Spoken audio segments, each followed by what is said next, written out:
जिस पार्टी ने विधानसभा चुनाव में जोशो खरोश से हुंकार भरी, जिस पार्टी ने छत्तीसगढ़ की तीसरी शक्ति होने का दावा किया, वही जोगी पार्टी अब लोकसभा चुनाव में महज दर्शक बनकर रह गई। खबर है जेसीसीजे लोकसभा चुनाव की जंग में नहीं उतरेगी, जिसके बाद प्रदेश की सभी 11 सीटों पर बीएसपी अकेले चुनाव लड़ेगी।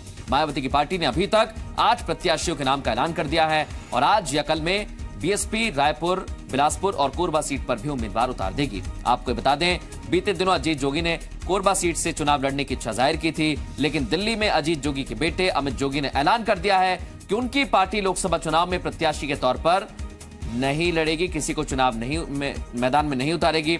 अमित जोगी के मुताबिक जेसीसीजे का मकसद बीजेपी को हराना है और वो इस टारगेट पर काम करती रहेगी।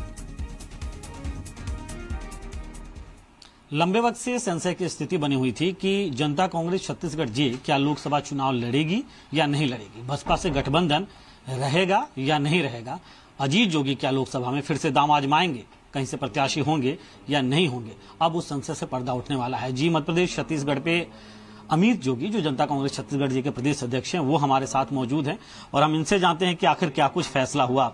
अमित जी, क्या कुछ फैसला हुआ है?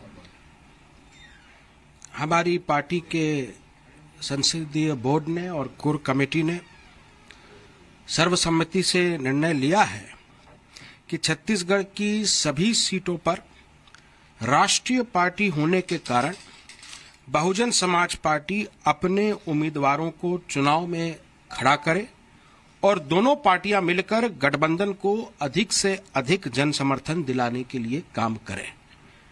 हमारा स्पष्ट लक्ष्य है कि चाहे हमें किसी भी सीमा तक जाना पड़े, हम अपनी पूरी शक्ति प्रदेश में भाजपा के सभी सीटों पर पराजित करने के लिए लगाएंगे।